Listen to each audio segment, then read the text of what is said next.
Bismillahirrahmanirrahim. Assalamualaikum warahmatullahi wabarakatuh. Selamat pagi anak-anakku kelas 12 SMK Nurul Azhar. Hari ini kita akan belajar mata pelajaran produk kreatif dan kewirausahaan. Materi yang akan kita pelajari hari ini adalah tentang standarisasi dan pengendalian mutu.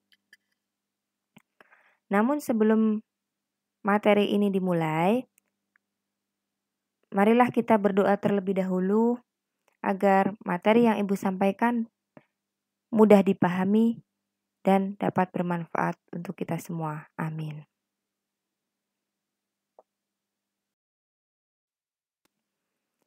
Standarisasi dalam pengujian produk.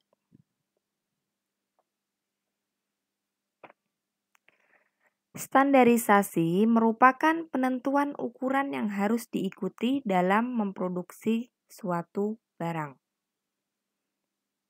Standarisasi berasal dari kata standar yang berarti satuan ukuran yang dipergunakan sebagai dasar pembanding kuantitas, kualitas, nilai, dan hasil karya yang ada. Standarisasi adalah merupakan proses pembentukan standar teknis yang bisa menjadi standar spesifikasi, standar uji, cara uji, standar definisi, prosedur, standar atau praktek, dan lain-lainnya. Suatu produk tidak boleh tidak standar, namun harus atau sedapat mungkin diikuti agar kegiatan maupun hasilnya boleh dikatakan dapat diterima oleh masyarakat oleh penggunaan standar dan hasil kerja atau kerja sama pihak-pihak yang berkepentingan di dalam industri tersebut, baik itu dari perusahaan maupun dari yang lain, itu tetap berada. Standarisasi diimplementasikan ketika perusahaan mengeluarkan produk baru ke pasar. Artinya, standarisasi produk itu diimplementasikan atau direalisasikan ketika akan meluncurkan produk baru. Dengan menggunakan standarisasi, kelompok atau perusahaan dapat dengan mudah berkomunikasi melalui pedoman yang sudah ditetapkan dalam rangka untuk menjaga fokus pada tujuan perusahaan.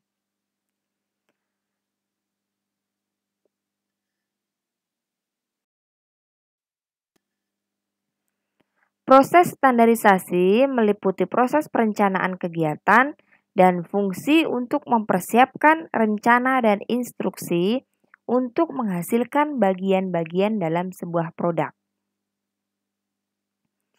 Proses perencanaan dimulai dengan menggambar teknik, spesifikasi, bagian atau daftar bahan, dan ramalan permintaan. Jadi, proses perencanaan itu dimulai dari menggambar teknik. Selanjutnya, spesifikasinya. Lalu, bagian-bagiannya, dan yang terakhir adalah ramalan permintaan atau biasa disebut dengan prediksi permintaan dari pelanggan. Terdapat 4 teknik yang berbeda untuk standarisasi, yaitu penyederhanaan atau variasi kontrol.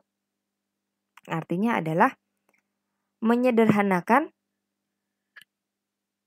sebuah proses pembuatan produk atau variasi kontrol. Selanjutnya adalah kodifikasi. Kodifikasi adalah pembukuan hukum-hukum yang sudah ditetapkan.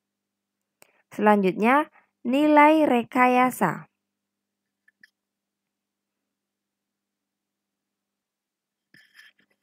Nilai rekayasa adalah salah satu teknik untuk mengendalikan biaya yang memiliki potensi keberhasilan yang cukup besar. Dengan menggunakan nilai rekayasa ini atau teknik ini dapat dengan mudah menganalisa nilai terhadap fungsinya.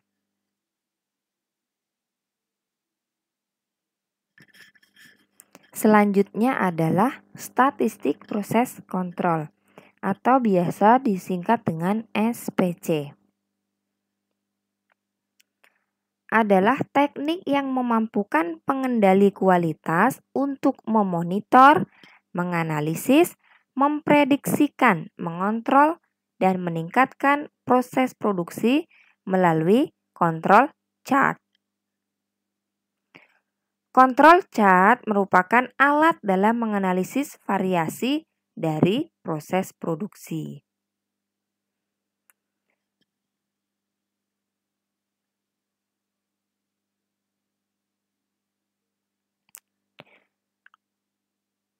Garis kontrol atau kontrol chart adalah garis batas yang menggambarkan kemampuan berdasarkan pengalaman dan kemampuan teknik.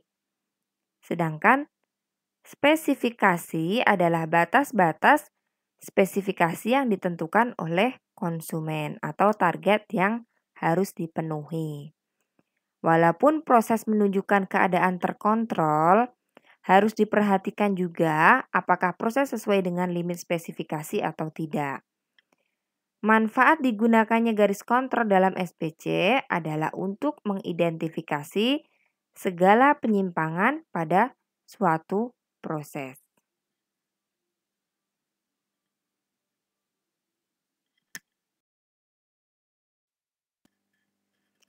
Selanjutnya, hasil-hasil perencanaan tersebut adalah yang pertama, rute produksi. Rute produksi adalah rute yang menetapkan operasi, operasi urutan, pusat-pusat kerja, standar, dan perkakas.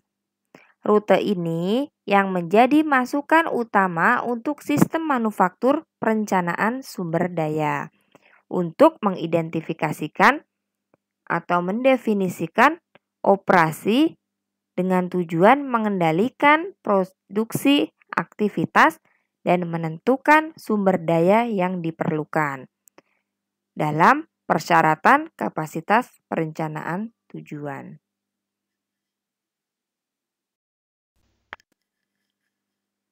Selanjutnya, B. Proses rencana yang biasanya menyediakan lebih rinci.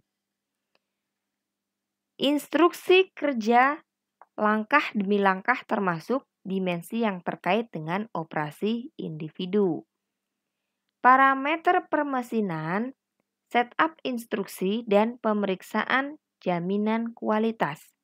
Jadi, setelah tadi yang pertama, rute produksi, yang kedua ini adalah proses rencana yang menyediakan lebih rinci atau menyediakan urutan langkah-langkahnya lebih detail. Parameter pemesinan ataupun setup instruksi-instruksi itu lebih mendetail, lebih rinci, dan tentang pemeriksaan jaminan kualitas produk kita.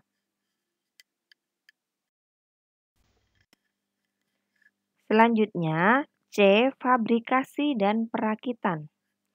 Untuk mendukung pembuatan gambar sebagai lawan dari gambar teknik untuk menentukan bagian. Fabrikasi artinya adalah sebuah proses pembuatan suatu produk dengan menggabungkan atau merakit barang-barang tertentu yang sifatnya beraneka ragam. Tetapi fabrikasi ini merupakan proses manufaktur di mana barang atau item itu dibuat dari bahan baku mentah atau setengah jadi.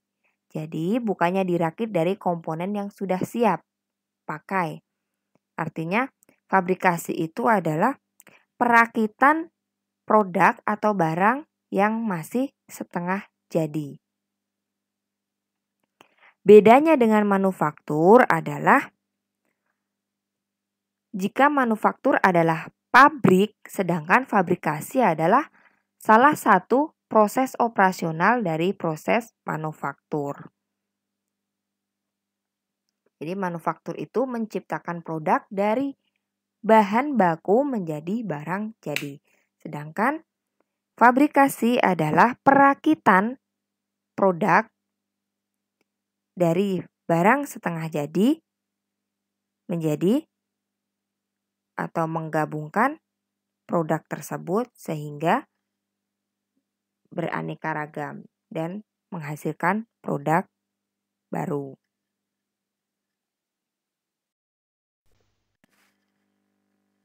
Perencanaan proses manual didasarkan pada pengalaman seorang insinyur manufaktur dan pengetahuan tentang sarana produksi, peralatan, kemampuan mereka, proses, dan perkakas.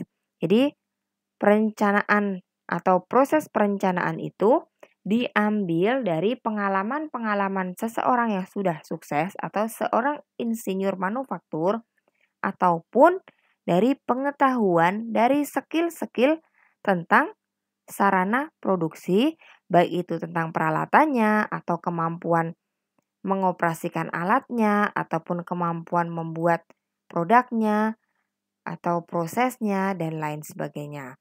Proses perencanaan sangat memakan waktu dan hasilnya bervariasi berdasarkan orang yang melakukan perencanaan tersebut. Artinya, tidak semua orang dapat menjalankan proses perencanaannya dengan baik, tergantung dari skill dan pengalaman dan yang ia miliki. Baik, materi hari ini dicukupkan sekian. Di sini ada tugas, silahkan dikerjakan. Tugas ini diambil dari materi yang baru saja disampaikan. Kirimkan tugas kalian, tulis di buku tulis, dan silahkan kirim fotonya. Sekian, sampai ketemu di pertemuan yang akan datang. Terima kasih. Wassalamualaikum warahmatullahi wabarakatuh.